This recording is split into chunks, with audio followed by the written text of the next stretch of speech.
silent giant entertainment.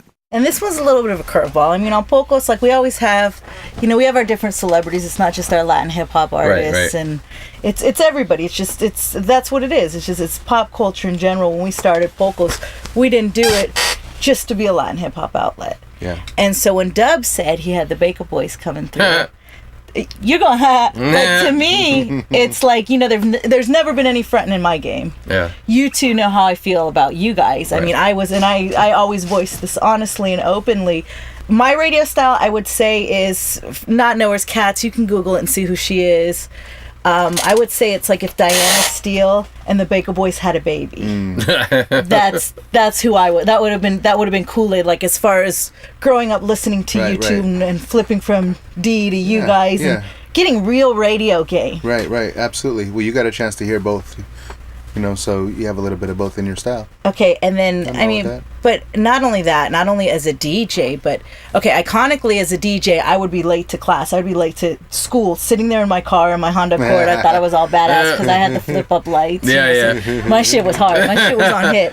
But I would literally be late to class because I would want to catch that one last talk break. Okay. Or no, just that one last talk. You guys. Okay. I mean, yeah, of course, every feature you did was just, I mean, the flyest. And that wasn't in radio. The personality you guys brought to radio wasn't there. Yeah. And different. And that's the radio nerd in me. Mm-hmm. But what I want youngsters to understand, especially because like these kids now, it's dope because they've really latched on to that old school, just that era that it's like a lot of them feel like they've just discovered it. Mm-hmm. But you guys were the ones who like broke ground for that, so there was room for them to be able to discover it, and that we still have that history up, that we still have clips of those artists. They wouldn't be there if you guys hadn't brought it to the mainstream where people could actually afford a video camera to press play and record, and that footage still existed that these kids now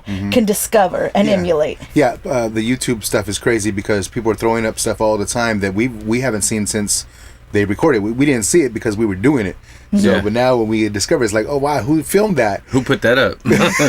You know, from interviews to, you know, when we had Biggie on with Puffy. Back in the day.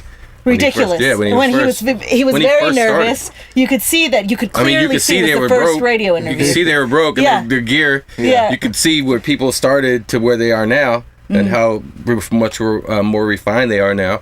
But yeah, it was crazy. It's when we see stuff like that posted up all the time. It's just random, but it's cool. I was a big freestyle fan. You know, I loved the whole East Coast movement, the Joey Kids, the TKAs, the George Lamons. But then there was that part of me that was discovering, you know, like the Houdini Back in Black tape. And I had my stuff like that. But when you guys cut through the radio, what kind of struggle was that to bring hip hop to mainstream radio, because it was non-existent? No one was checking for it. Well, when we started in Bakersfield, we were 18, 19 years old, 17, and there was no hip-hop, like you said, on the radio. They were playing Madonna, Phil Collins, and the list goes on, of only top 40 stuff. Madonna, yeah. So we were listening to Public Enemy, we were listening to Eric B. and Rakim, we're listening to all this stuff. So it was extremely tough for us to get that on the radio. They were not trying to hear us. We were kids, we were teenagers, and they didn't want to hear none of that stuff. So it took us a little while to really break through. When we got to Los Angeles and started working in the studio, then things were obviously changing. La Raza, Kid Frost was out. That was huge at that point in time. 91, 92, 93. Ice Cube and NWA, they all broke through, but they still were not on the radio like full time. So when the radio station started to basically change their ways and getting out of the pop side, and they were actually losing their ass. They were looking for that hip hop image. And they started playing some records here and there, but they brought us on to actually fortify that image of hip-hop. And we lived it. We were in the studio with Ice Cube, with Pharcyde, with House of Pain, hanging out with, Kid Frost and Cypress Hill in the studio. Some kids from Bakersfield. So we just happened to be here, the right place, the right time, with the right knowledge and the right passion for the music. Who moved you from Bakersfield to LA radio as a radio head? That would be Rick Cummings. It was Rick? Yeah, it was Rick. Rick, we started Friday Night Flavors back in, 93? 93. And so we were doing the show for about a month. And all the other DJs that worked there went to him out of their way. They didn't have to. They're like, I don't know what it is about these kids. They got something. There's something different about them. And he's like, when my staff comes to me personally and tells me these guys are good, I gotta listen. So was that like the Jay Thomas, Tarek Parker, Boomer days? Yeah, totally. It was before Jay Thomas. No, or after Jay Thomas, I'm sorry. It was Boomer, Lozano, Morales. Who else was on the air at that time? George McFly. Yeah, some guy named George McFly. St. John was on the air. St. John. Yeah, that was the original crew. That when we came there, we were just some kids. Yeah, just walking the hallways like, who are these little Mexican fuckers? Yeah, their hats to the back. Just cocky. Talking all this there was no lingo. rules. Was there? I mean, did you guys have at that point? Did you guys have radio rules? Were you guys following rules? No. Were there rules to you? Was there a rule book? There wasn't really a rule book, but he would sit us down and we'd do air checks, and he was like, "Okay, on this break, what do you think you did wrong?" Like he would let us answer our own. Like we took too long. We started, I guess, policing ourselves and learning how to do an interview and not take it so long, and how to just be quick and have your shit together basically. But he was always great about that. That's one thing that we had with him that we haven't had with any other program director, was that connection and that respect. The respect, mutual respect. Yeah, the mutual respect. I mean, he'd come and see us at gigs with his Def Jam jacket on, and for those who've never seen Rick, he's a short guy, but we called him Buckshot Shorty. That was like our nickname for him. Mm-hmm. So we named him after Buckshot from Black Moon. So we'd mess with him. He'd come to all our gigs as much as he could, because he understood that he didn't know. So he seen what we were doing, and he wanted to be a part of it and kind of like ingrain himself in what was going on and what he seen was coming. But he knew he couldn't get there by himself. He needed somebody to champion that style of music. And luckily we were the right guys at the right time.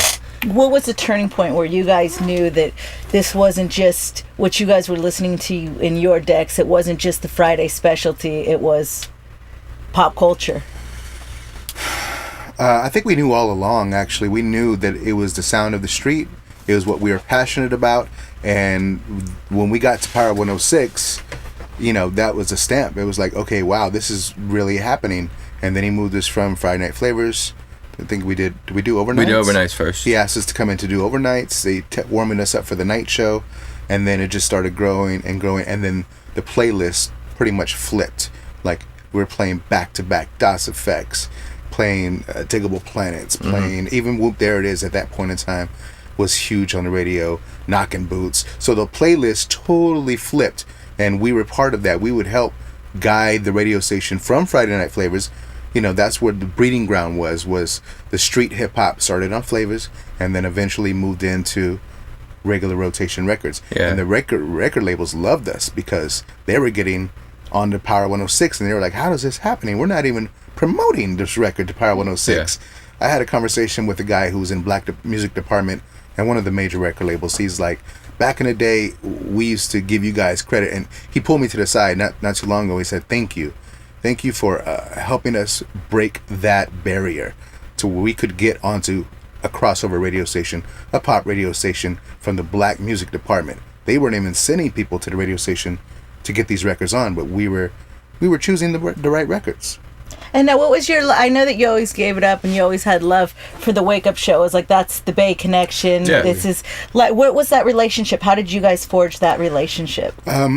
We heard the Wake Up Show when we went to San Francisco and started hearing about these cats, and they were doing what we were doing on Friday Night Flavors before we were doing it. They were before us. They were before us. So we had obviously a respect right then and there. And then I don't know how I think they reached out to us because we were still producing records, and they asked us to come to the Bay and drop a couple of records for this album for the Bums. They had signed to Priority Records. Yeah. So we forged that relationship right then and there. They invited us.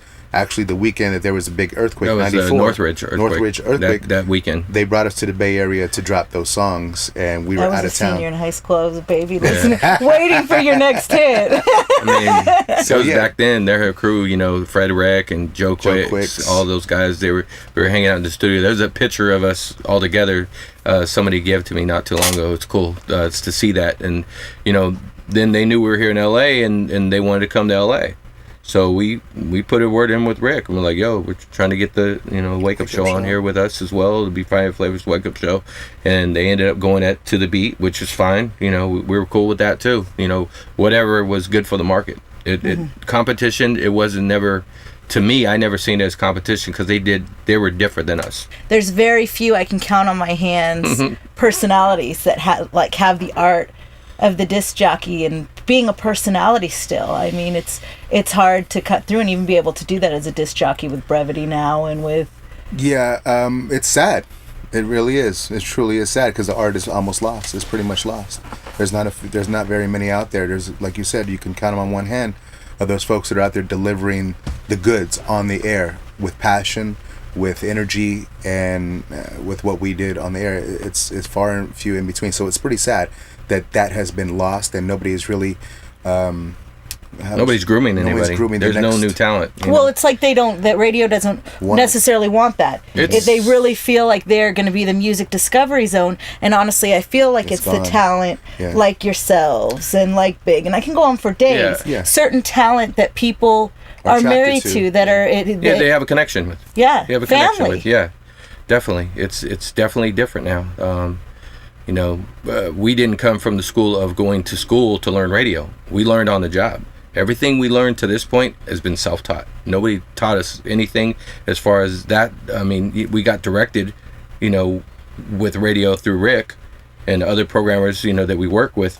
But everything we did was self-taught ourselves. So then what does young talent that might, because there are those few cats out there, those heads that it's like grew up listening and want that art form. What do you feel are the outlets, or how do you feel that they can actually chase those outlets? It's endless. You can create your own show right now, today. You can Ustream, you can, their Twitch. You don't have to go to radio anymore. I mean, you can create your own outlet, like you said, create your own following, your YouTube, your Twitch channel, your Ustream. There's so many outlets for everything now. But then again, it's kind of like what happened with the DJ with the Serato. It's the same type of situation. Everybody has a chance to do it, but just because you have it doesn't mean you're going to be good. But you got to keep trying. You got to keep working at it. It's a job. You can't just turn on the mic and think you're on. A lot of people think they could be on the radio just because they're funny off the air. It's different. It's way different. A lot of stations make the mistake of hiring a comedian because they're funny for an hour on stage. That's cool.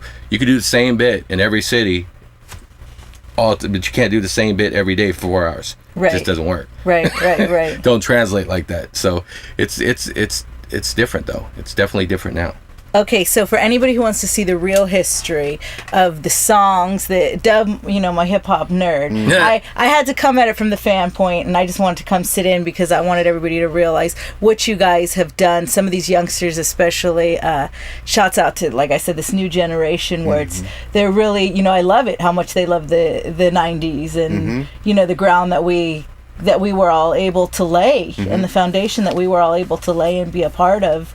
So I wanted everybody to really know how much a part of that you guys were building and growing. And you guys to realize how much I appreciate you guys. Absolutely. Thank you. I appreciate you inviting us to come through here. It's our first time on Pocos. No, that's no way. Well, not really. I mean, you're on Pocos every time I crack the mic. Okay, well, there it is. It's true indeed. Yeah, and you guys, you gotta see the history that Dub has. Pocos Pero Locos.fm. There's gonna be ridiculous songs that you didn't even know that these fellas were behind. Check it out. You know how we do, baby. Pocos Pero Locos, up close and personal. Yeah.